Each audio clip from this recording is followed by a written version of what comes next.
Okay, Yassin, ahlan wa sahlan. Hello, big Nader. It's great to have you back here on campus. It's been almost 1 year since the fall of the House of Assad. The first anniversary is coming up, and earlier this year you wrote an essay called "The Syrian Conflict is Not Yet Over," and you argued that even though the Assad regime has fallen, the revolution has not won. It hasn't been successful. What did you mean? Well, it is apparent that the struggle in Syria, the conflict, was not over. And we have the country is not stable. There's big security problem, and we had so far 2 waves of massacres in the coast in Sweden. And these are founding experiences for the 2 communities, and in my opinion, they should be a founding experience for the Syrian nationalism. I mean, to move forward, they should be dealt not as problems of the Alawites or the Druze, but for Syria. Right. National problems. As a Yes, national a national problem. Right. Exactly. So the struggle hasn't been over. Well, we turned a page, and it was great. To end the rule of the Assad family after 54 years was and is still a very great thing. Of course. And I was and still happy that this has been achieved. But there's a heavy legacy and big challenges, and I'm afraid that the new ruling team hasn't shown the vision, the capacity to deal with these problems because we don't have an inclusive elite. We don't have an inclusive political system. Right. So in a way, these problems emanate from the very formation of the new power. Right. It is like the days of Hafez Assad. Right. We had the center of power was familial and sectarian. Right. Now we have, one might say, Assadism without Assad. Assadism A without Sunni Assadism, Right. but without Assad. And this will be a source of many problems, and it has been already a source of tensions and blood. Right. At least 1,500 people were killed in the coastal area, mostly Alawites. And maybe a similar number of people were killed, and there were humiliations. So the problem is that the ones who perpetrated these heinous crimes, not a single one of them can say that we did this to defend Syria's unity. I'm afraid no. They were perpetrated out of sectarian reasons. Right. So that's why I think the conflict is not over.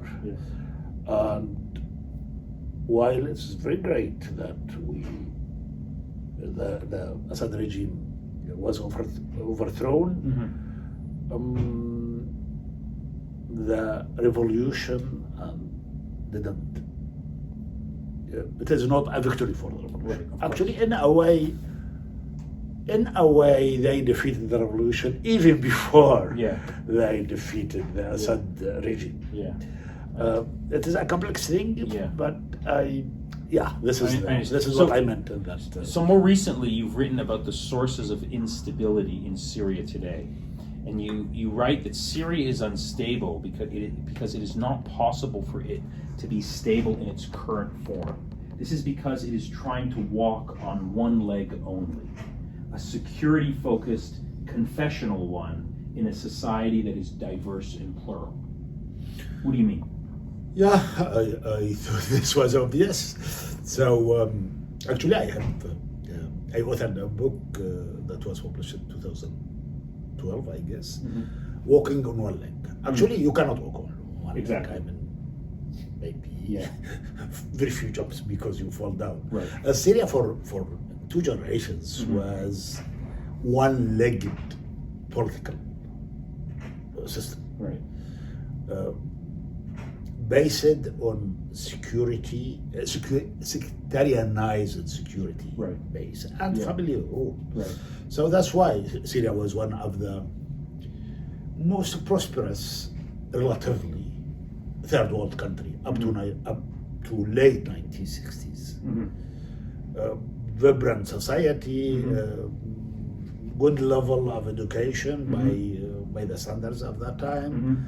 Moving forward, we didn't have extreme poverty. So 2 generations after, Syria is lagging behind most of the nations in the world. 90% of the population are under poverty. The country is divided. We have 3, 4 Syrias, and we have many countries with boots in Syria, US, Russia. Only Iran was pushed. Defeated. Yeah, only Iran was defeated, and some state actors. So now we have something similar, in a way, something similar to the era of Assad family. Yeah. It is Sunni sectarian rule that based on confessional, on this grievances of Sunnis that they justify by their victimhood, monopolizing power. And Syria is very diverse. We have Arabs and Kurds, we have Muslims and Christians, we have Sunnis, Druze, Ismailis, Alawites, of course, and we have secularists and we have leftists and we have liberals. So Syria cannot be ruled by a regime that excludes already wide sectors of the Syrian society. Of course, they have some facade from these communities, from non-Sunni communities, but without real power. Hafez al-Assad had done this before. And Syria only accumulated backwardness and poverty. So, this is something that you say, that one of the problems in Syria today is this Sunni domination and victimhood. But Sunnis were victimized under Bashar al-Assad, and particularly in this war since the revolution.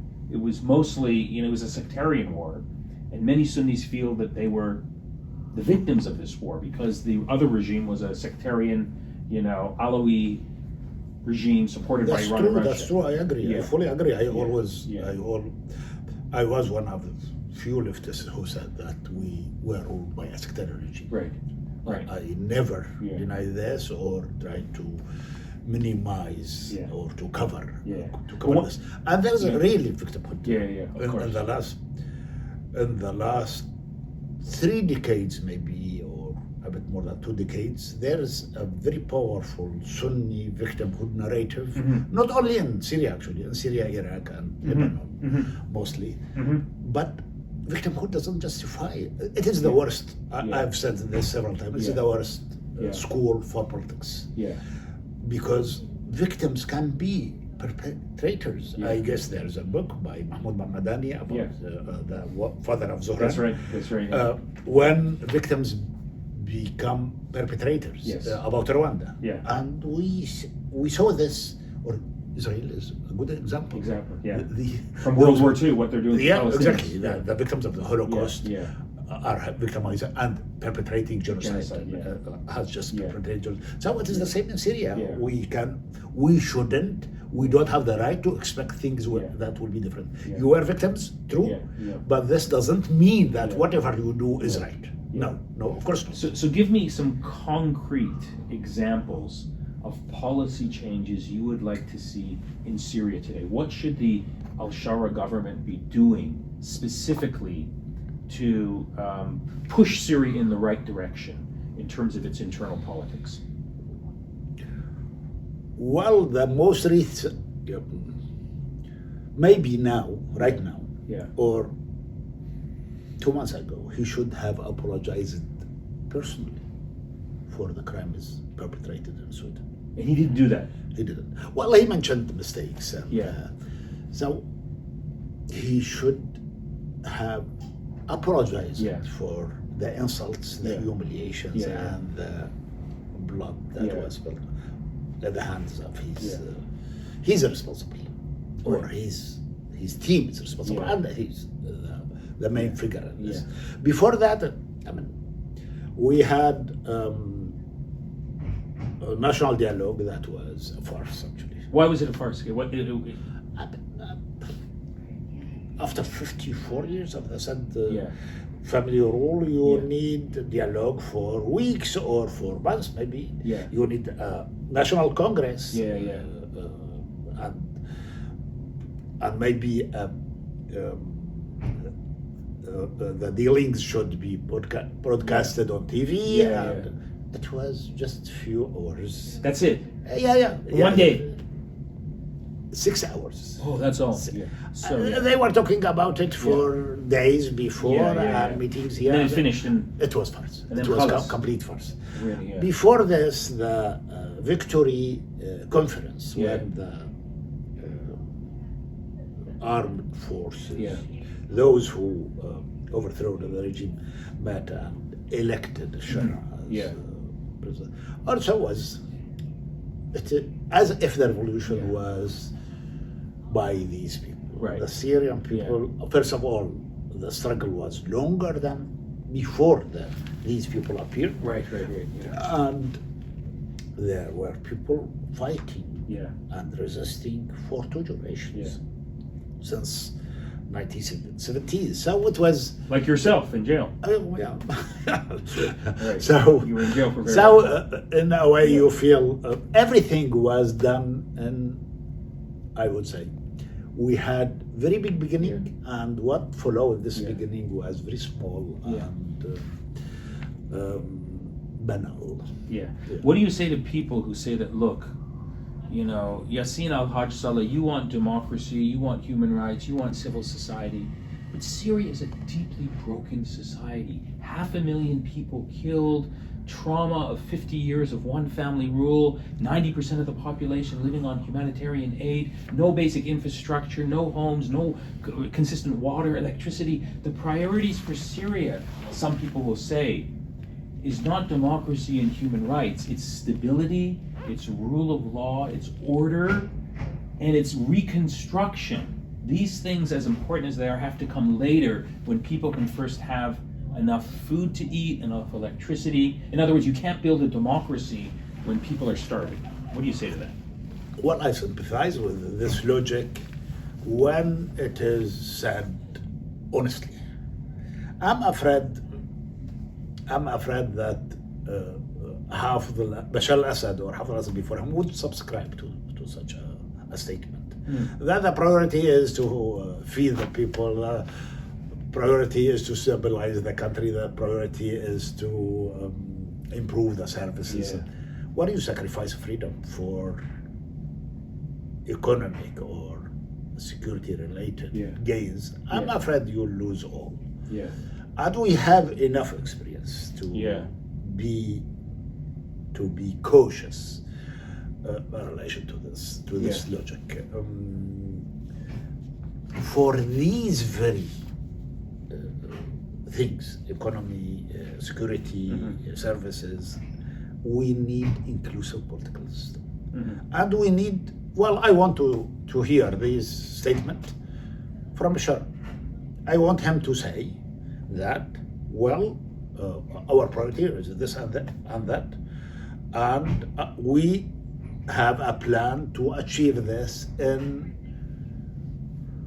a couple of years or 3 years, or by the end of the transitional period, which is 5 years, 4 years from now, and that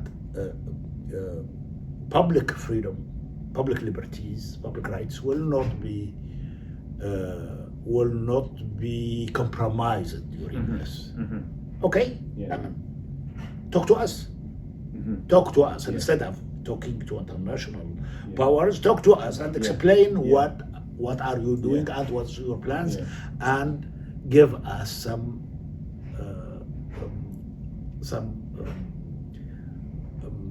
chronological Timeline. yeah, exactly. Timeline. Timeline. Yeah. This will be achieved Yeah. during this time. This is what most Syrians, I guess, want.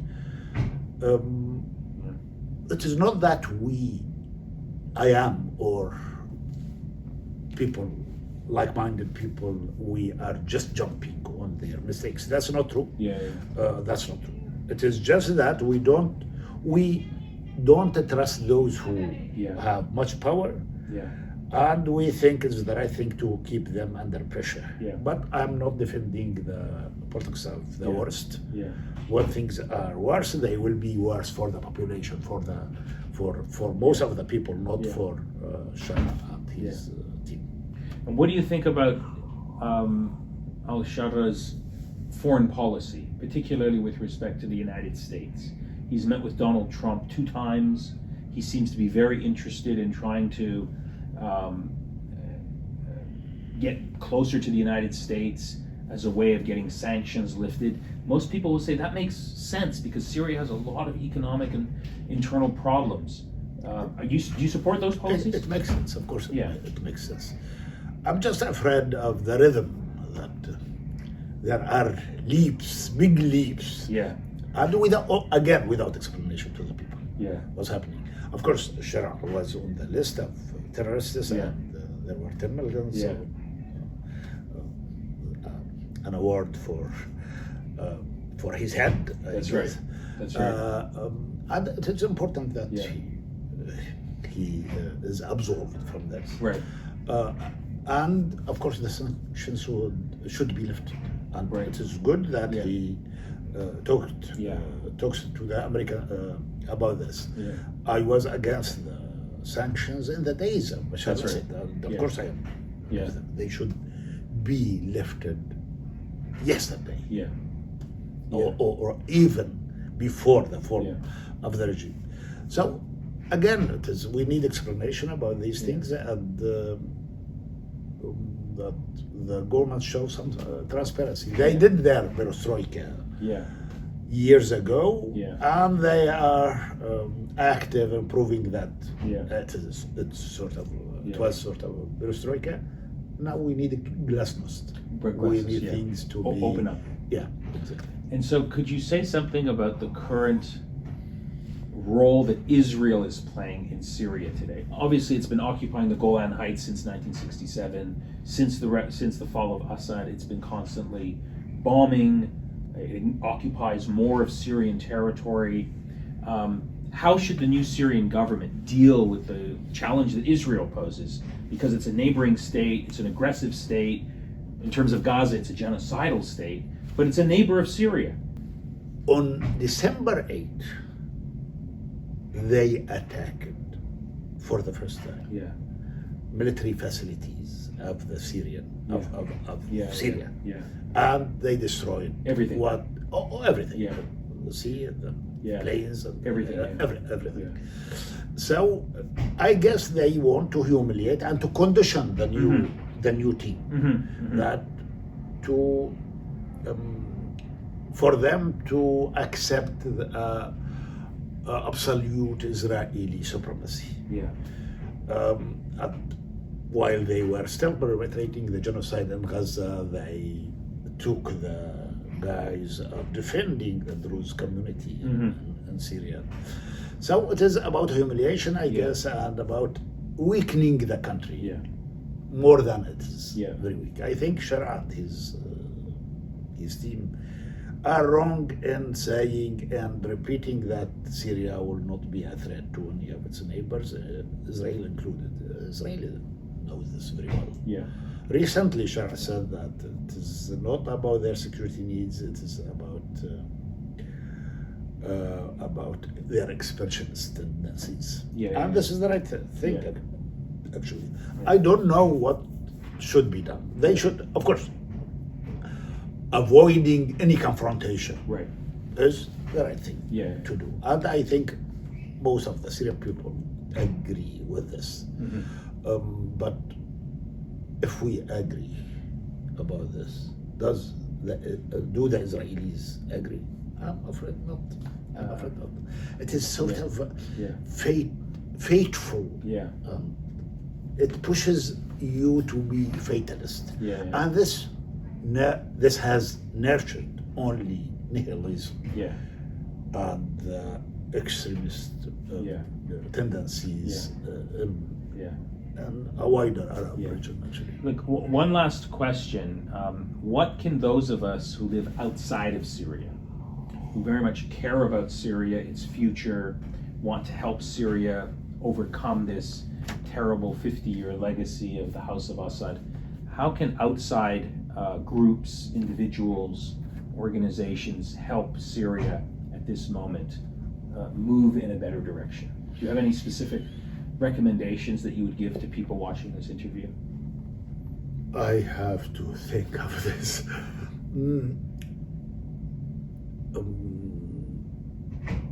I mean, one answer could be no, there's nothing that can be done because this is an internal Syrian problem. Syrians have to fix it themselves. But we have friends, and you have friends, they have been supportive Yeah. of the Syrian struggle for long Yeah. years.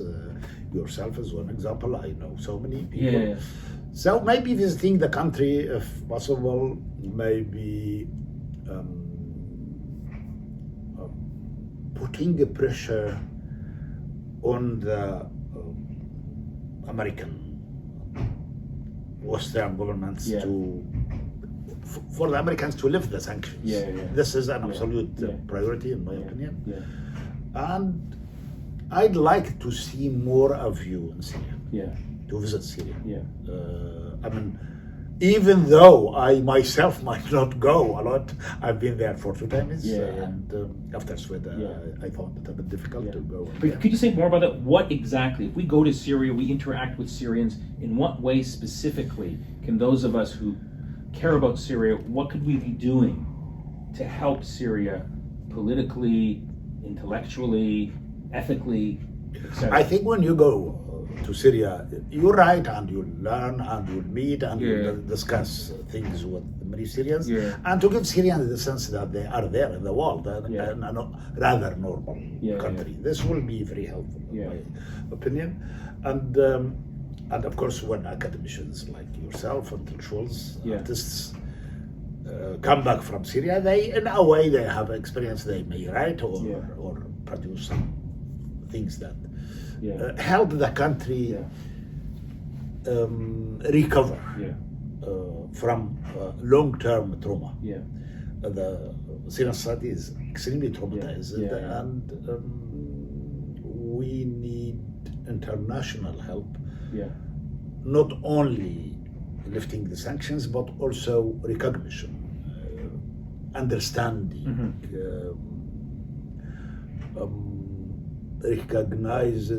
being recognized as a normal country and respected a bit. I think Syrians need to feel respected by others. Very good.